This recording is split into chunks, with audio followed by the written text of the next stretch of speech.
Ito po yung manok na madalas nyong naririnig sa voice over ko. Yan po siya, nag-iisa lang po siya pero ang lakas niyang tumilaok. Ngayon ko tumilaok, nakatapat sa iyo yung camera, hindi ako nagbo-voice over. Okay, tilaok.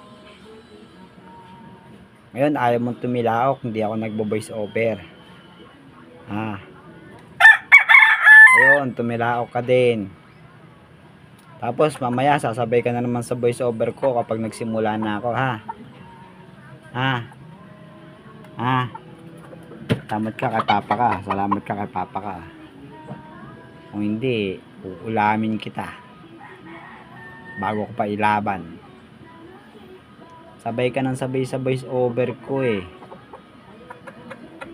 Pag pinapagalitan ka, lalo kang tumitilaok eh. Naririnig ka kaya sa voice over ko?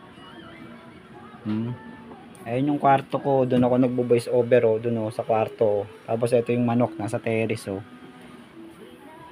next time gigil ako sa iyo next time huwag kang tilaok ng tilaok nagiging sound effect ka